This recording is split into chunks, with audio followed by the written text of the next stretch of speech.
안녕하십니까. 현대투자연구소 송정입니다. 우리가 투자를 하면서 가장 갈망하는 것 중에 하나가 아마도 시장 주도주를 초기에 매수하는 것이 아닐까 생각이 듭니다. 그리고 시대적 주도주는 세상의 커다란 변화와 함께 찾아오기 마련이고요. 4차 산업혁명이 2016년서부터 출발해서 관련주들이 이미 그 상당부 상승했기 때문에 부담이 될 수밖에 없죠. 하지만 비대면 산업 같은 경우는 이제 시작 단계가 아닌가 생각이 됩니다. 그러니까 카카오 같은 경우도 제가 전에 그 유튜브 방송에서 50만 원을 제시해 드렸는데요. 충분히 가능하다고 보고요. 자, 이번 시간은 넷마블을 중심으로 해서 비대면 테마에 대해서 함께 분석을 해보도록 하겠습니다. 비대면 상승 논리. 첫 번째는 이제 코로나 사피엔스 시대. 최근에 코로나 사피엔스라는 말이 좀 많이 통용이 되는 것 같은데요. 비대면 산업 같은 경우는 일시적인 유행이 아니죠. 제가 이제 최근 코로나 사피엔스라는 책이 있습니다. 읽어보니까 코로나 같은 바이러스가 짧게는 1년, 길게는 한 5년 주기라고 하는데 평균 3년에 한 번씩은 찾아온다고 하니까 일시적 유행을 넘어서 시대적인 어떤 트렌드가 아닌가 생각이 됩니다. 불편한 어떤 트렌드라고 봐야 될 것 같아요. 두 번째는 코로나 사태 직후서부터 이제 비대면 관련주들이 대폭적인 실적 호전을 보이고 있거든요. 우리가 오늘 세 종목 정도를 이제 공부를 할 텐데요. 세 종목 모두 실적이 굉장히 좋아지고 있습니다. 우리가 어설픈 성장주들, 실적이 이제 백업이 되지 않는 성장주들을 많이 있는데요. 그런 종목들은 좀 상당히 부담이 될 수밖에 없죠. 그런데 비대면 관련주도 실적이 상당히 좋아지고 있다. 이렇게 보시면 될 것 같고요. 자, 세 번째는 비대면 산업 중에서 대한민국, 한국의 세계 최고인 분야가 있습니다. 제가 여러 번 강조해드리지만 K게임, K게임 그리고 K드라마, K웹툰. K웹툰이 사실 그 미디어 DNC인데 유통 물량이 많지가 않아서 제가 조금 부담이 되는 부분이 좀 없잖아 좀 있는데 여하튼 간에 웹툰도 저는 굉장히 경쟁력이 있다고 보는 거거든요. 아울러서 넷마블 목표가 20만 원을 제시해 드렸는데 거기에 대한 논리도 또 소개를 해드리도록 하겠습니다. 자, 현대투자연구소 문자 회원을 모집합니다. 문자를 최근에 이제 많이 강화를 시키고 있거든요. 저희 회원분들은 좀 아실 겁니다. 하여튼 문자만으로도 초보라고 하더라도 문자를 보고도 충분히 매매할 수 있게 저희가 또 강화를 해드리니까요. 관심 있는 분들은 방송 맨 끝부분에 이제 자세하게 안내를 해놨으니까요. 참고하시기 바라고요. 자, 보시는 그림은 이제 넷마블인데요. 넷마블이 이제 넷마블 일봉 차트입니다.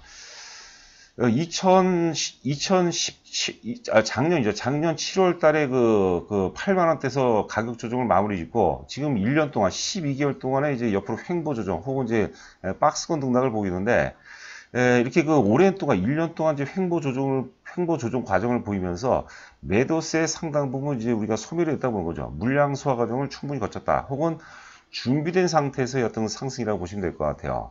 자, 그리고 이제 그 요번에 7월 초에 이제 그 박스권 상단을 돌파해 버렸죠. 대략적으로 이제 한 10만 원대, 10만 한 5천 원대 박스권 고점을 돌파하고 지금 첫 번째 눌림목 조정이라고 보거든요. 저희가 그 7월 14일 지난주 화요일이죠. 화요일 날 비중이 꽤 큽니다. 화요일 날 30%를 매도했습니다. 매도한 부분을 이제 최근 다시 재매수하라고 문자로 메시지를 계속 보내드리고 있거든요. 참고하시기 바라고요. 자, 좌상단에 보면 이제 인과의 법칙, 제가 아주 좋아하는 말 중에 하나입니다. 결국 이제 결과는 원인에 의해서 이제 결정이 된다고 보는 거죠. 주가 역시도 얼마큼 오르냐는 어떻게 조정을 받았느냐에 의해서 결정이 된다고 보는 거죠. 보통 우리가 양봉, 음봉으로 이제 주가가 표시가 되죠. 근데 대부분의 이제 투자자들은 양봉에 환호하고 음봉을 상당 부분 소홀히 하는 것 같은데요. 주식의 답은 양이 있는 게 아니라 음입니다. 보이지 않는 영역이죠. 주가가 어떻게 조정을 받느냐 거기에 의해서 결정이 된다고 보시면 될 것 같아요. 그래서 제 방송을 이제 그 많이 애청하시는 분들이 계시죠. 특히 이제 조종기를 우리가 잘 살펴봐야 될 것 같아요. 특히 제가 이제 선호하는 것은 적은 거래량으로 주가 지지선을 잘 구축하는 것. 적은 거래량에도 불구하고 주가가 잘 안 빠지는 종목. 이런 것들이 굉장히 중요하죠. 자, 넷마블이 이제 2017년도 한때는 시가총액이 17조를 넘어가면서 NC소프트를 앞섰어요. 지금은 이제 NC소프트가 시가총액이 약 한 20조 정도 되고, 넷마블이 한 10조 정도 조금 넘는 걸로 알고 있는데, 반토막밖에 안 되는 거죠. 옛날에 과거의 영광을 이제 되찾는 그런 사이클로 이제 진입할 가능성이 높지 않나 싶습니다. 자, 그리고 지금 우상향으로 이제 화살표 표시를 했는데요. 본격적인 어떤 실적 확장군에 진입하죠. 잠시 후에 우리가 실적 풀어보도록 하겠지만 작년도 영업이 대략적으로 2천억대 초반인데 올해 예상 영업이익이 최근 보고서 보니까 2,800억까지 나오죠. 40%면 대단한 거죠. 그리고 무엇보다 중요한 게 내년도 영업이익이 6천억을 돌파할 것이라는 전망이 나오는데 만약에 이 전망치하고 실제치하고 유사하다면 주가는 20만 원이 아니죠. 그 이상도 우리가 넘볼 수 있지 않나 싶습니다. 그리고 뭐 반복적으로 말씀드리지만 12개월 동안에 바닥을 뭐 다진 상태에서 이제 그 상승하는 초입 단계이기 때문에 젊은 시세, 우리 그 증시기원의 젊은 시세는 소가도 좋다는 거죠. 우리가 시세를 나이로 따지자면 뭐 제가 보기에는 한 17, 18 정도, 그 정도, 뭐 우리가 쇠를 씹을 나이라고 그러죠. 모래도 씹어먹는 그런 나이, 젊은 시세인 거죠. 우리가 인정하든 안 하든 하여튼 그 저가 매수 기반도 굉장히 활발하게 진행이 될 겁니다. 자, KTB증권 7월 14일자 제 보고서입니다. 뭐 간략하게 밑줄 부분만 읽어보도록 하겠습니다. 동사 경우 코로나19 발생 따른 수혜가 가장 크게 확보되어 있다. 뭐 이런 모바일 게임 위주, 모바일 게임이라는 게 아무래도 이제 비대면 관련해서 가장 확장성이 크죠. 모바일 게임 위주 고퀄리티 다작 출시를 지향하는 데 기인한다. 그리고 코로나 이후 환경적 변화는 동사의 두 번째 기회를 부여준 것으로 판단된다. 이거는 이제 읽어보니까 이제 애널리스트의 어떤 주관이 많이 담긴 것 같아요. 모바일 게임 신작 출시에 따른 그 FCF, 퓨처 캐시 플로우죠. 미래 현금 흐름이죠. 미래 현금 흐름 증가분을 중장기 지속 성장을 위해서 콘솔이라든가 PC, 콘솔은 이제 그 TV에서 연결해서 하는 게임이고요. 그 다음에 이제 클라우드 게임, 그리고 클라우드 게임 사업 중심으로 이어나갈 것으로 판단이 된다. 이것은 이제 애널리스트, 뭐 타당성이 있죠. 애널리스트 주관적인 어떤 평가라고 보고요. 2분기 영업이익이 이제 582억으로 전분기 대비해서 184%. 그러니까 1분기에는 사실 실적이 좀 안 좋았어. 그런데 코로나와 함께 실적이 퀀텀 점프했다고 이제 봐야 될 것 같아요. 자, 지금 넷마블 같은 경우 여기 지금 우상단에 보시면 지분 가치, 지금 NC소프트 지분을 8.8% 갖고 있습니다. 그것도 우리가 감안하셔야 되겠고, 여러분들 그 방탄소년단 잘 아시죠? 빅히트 엔터테인먼트가 조만간 상장된다고 하는데, 하여튼 그 상장 가치가 한 5조 원 정도 된다는데, 지분을 25% 갖고 있습니다.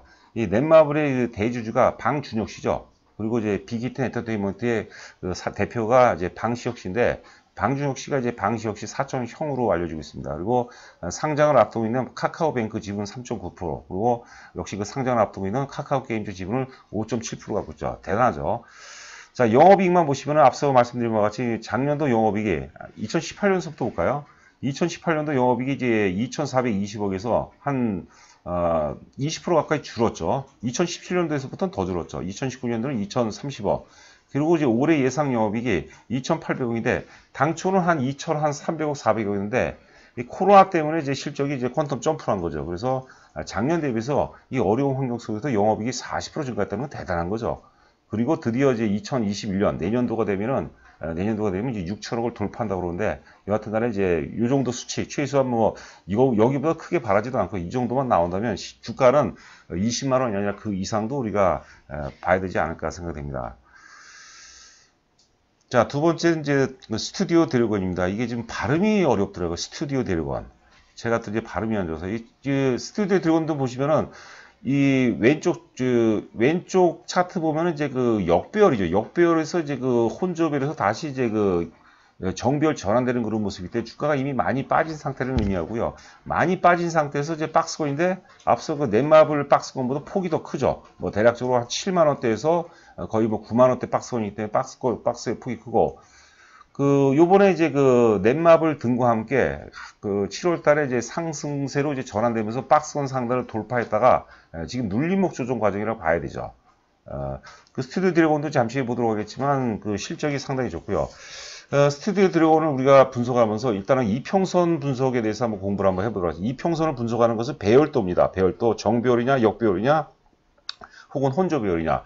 지금 역배열에서 혼조배열에서 이제 정배열로 이제 전환되는 초입 단계라고 봐야 되겠고요. 결집도는 장단기, 장기, 중기, 단기 이평선의 밀집도를 의미하는 거죠. 자, 밀집도로 따지면은 이미 그 6월 초에 완성이 됐다고 봐야 될 것 같아요. 뭐 100점 만점이면 거의 뭐 95점 이상을 주고 싶은데요. 방향성이 중요한 거죠. 이동평선의 방향성이 우하향이라면 올라가기가 굉장히 쉽지 않은데 이동평선이 결집했다가 이제 상승으로 벌어지는 상태이기 때문에 이동평선의 방향성이 굉장히 좋고 뭐 크로스 분석은 뭐 골든 크로스냐 데드 크로스냐인데 이거는 이제 나중에 이것도 사실 크로스 분석도 굉장히 의미가 있습니다. 우리가 모르고 자꾸 크로스 분석이 뭐 호랭이 다음에 뭐 또 시절 얘기하는 건이 아니라는데 제가 크로스 분석만 최소 30분 정도는 제가 강의를 할 수 있습니다. 자, 무한한 그 성장 잠재력. 제가 이제 스튜디오 드래곤에 대해서는 이제 예전에도 많이 말씀드렸기 때문에, 일단 짧게 밑줄 친 부분만 한번 살펴보도록 하죠. 7월 20일자 현대차 증권 보고서입니다. 100여 명의 작가진과 각 50여 명의 연출 및 PD를 보유하고 있고, 연간 30여 편 이상의 드라마 제작. 그러니까 제가 이제 그런 생각을 해요. 옛날에 제가 2011년도에 SM 엔터테인먼트라는 기업을 좀 추천을 이제 많이 했고, 상당히 또 성과도 있었는데요. 그때 SM 엔터테인먼트의 핵심 가치는 뭐냐면, 어떤 제조업의 어떤 공정 프로세스라고 하죠. 시스템. 이것을 우리가 가수 영역이라고 되겠죠. 엔터테인먼트 사업에 적용했다는 거죠. 그 스튜디오 드래곤 같은 경우, 이런 그 엔터테인먼트 사업 같은 경우는 이익의 질이 굉장히 안 좋아요. 어떤 그 가수라든가 어떤 어떤 그 작품 하나가 히트를 치면 실적이 좋고 주가가 많이 올라가고, 혹은 히트를 못 치게 되면 주가가 또 빠지고 그러는데, 이런 그 프로세스를 갖추기 때문에 제조업의 어떤 공정 어떤 프로세스를 어떤 엔터테인먼트 사업에 적용했다는 게 상당히 의미가 있다는 거죠. 그 작가진과 그 다음에 뭐 PD 규모가 굉장히 크죠. 그리고 연간 30여 편이기 때문에 뭐랄까 그 포트폴리오죠. 포트폴리오 굉장히 나름대로 어떤 안정성을 확보하고 있다는 거죠. 거기서 뭐 실패작이 있지만 또 성공작도 이제 나오는 거죠. 자, 여하튼간 이제 그 코로나에 따른 언택트 문화 확산, 그리고 OTT 플랫폼은 이제 온라인 동영상을 의미하는 거고요. 약진과 K-드라마에 따른 글로벌 수요 증가, 뭐 이런 것들을 감안하면 이제 높은 성장세가 당분간 이어질 것이다. 제가 이제 넷플릭스 그 일본판 보니까 지난번에도 좀 말씀드린 것 같은데 그 사랑의 불시착이라고 저도 굉장히 재밌게 봤던 건데 그게 1등이래 1위. 그리고 그 이태원 클라스 그것도 뭐 1위라고 하는 거죠. 하여튼 대단합니다. 그 앞서도 이제 우리가 오프닝에서 말씀드린 것 같이 우리가 K게임은 아까 말씀드렸고요. 게임은 저희가 대한민국의 세계 최고죠. 최고 수준이죠. 또 게이머들도 뭐 세계 최고 수준이라고 하죠. 최고 수준이 아니라 세계 최고를 다 어떤 그 랭킹으로 따지면 다 장악하고 있더라고요. 드라마도 지금 세계 드라마는 그 한 세 가지 정도로 세 개 정도로 나뉜 것 같아요. 뭐 두 개라고 보죠. 미드하고 이제 그 한드라고 해야 되나? 한국 드라마가 거의 지금 미국 드라마하고 맞짱을 뜰 정도로 그 정도로 위상이 굉장히 높아졌다고 하죠. 자, 실적을 보면 이제 그 2018년도에 이제 영업이익이 399억에서 2019년도 287억이니까 많이 줄었죠. 그러니까 주가는 앞서 우리가 차트 본 것처럼 빠졌어요. 그 실적이 좋으면 주가가 오를 수밖에 없고, 실적이 빠지면은 주가가 빠질 수밖에 없어요. 그런데 우리가 그 미래를 예측하는 게 쉽지 않잖아요. 그러니까 실적이 앞으로 좋아질 수 있는 환경, 그러니까 그게 바로 이제 시대적 흐름이라고 이제 보는 거죠. 그래서 비대면 혹은 언택트 테마가 저는 뭐 시대적 주도주라고 보는 거고요. 앞서도 이제 우리가 그 4차 산업 관련주들은 이미 그 미국으로 따지면 아마존이라든가 애플, 구글, 뭐 넷플릭스 이런 것들 굉장히 많이 올랐기 때문에 뭐 테슬라 이런 것들 지금 공격적으로 사는 것은 굉장히 부담이 될 수밖에 없거든요. 오른 만큼의 어떤 우리가 리스크를 안 하기 때문에 굉장히 부담이 되는데 지금 비대면 혹은 언택트 테마 같은 경우는 사실 어찌 보면은 카카오 같은 경우도 아직까지 싼 거죠. 뭐 최소한 뭐 50만 원 이상은 넘어갈 수 있지 않을까 생각됩니다. 자, 하여튼 그 399억에서 287억, 올해 예상 영업이 573억이에요. 100%가 넘어갑니다. 지금 이렇게 어려운 경기 상황 속에서 영업이익이 100% 넘어간다는 것은 사실 그 말도 안 되는데 그게 코로나라는 환경 속에서 그 가능하다고 보는 거죠. 아까 제가 코로나 사피엔스라고 그 책 중에서 최재봉 교수라고 해서 최재붕 교수입니다. 성균관대 교수인데요. 그 6명의 석학이 나와서 제가 좋아하는 사람들이 다 나온 것 같아요. 근데 하여튼 그 중에서 제가 최재붕 교수는 요번에 처음 제가 알게 되는 분인데요. 그분 책이 상당히 의미 있는 것 같아요. 포노 사피엔스라는 얘기를 하죠. 휴대폰을, 지금 스마트폰을 갖고 있는 인간이라고 그렇게 해석해야 되나요? 우리 시대하고는 완전히 틀리죠. 요즘 그 젊은 시대, 저도 이제 아들 둘을 키우고 있는데, 뭐 그냥, TV도 안 봐요. 거의 안 보죠, 거의. 그냥 오로지 자기 방에서 스마트폰만 쳐다보고 있죠. 그게 포노 사피엔스라고 합니다. 포노 사피엔스 책을 지금 오늘 아까 방송 전에 제가 신청을 했어요. 한번 다시 읽어보려고. 그래서 코로나 관련돼서 좋은 책들이 굉장히 많은데, 우리가 준비된 자한테 항상 기회가 오는 겁니다. 우리가 물론 그 책이 전부는 아니죠. 그걸 우리가 잘 편집하고 해석해야 되겠죠. 거기 안에서 우리가 커다란 우리가 이제 살아온 만큼 방송을 청취하는 분들이 이제 연령대도 다 틀리고 어떤 그 기반도 지적 기반도 다 틀리겠지만 여하튼간에 우리가 새로운 세계거든요. 준비를 당연히 해야 되지 그만큼의 어떤 기회가 오지 않을까 생각됩니다. 자, 하여튼간에 실적이 굉장히 커지고 있고요.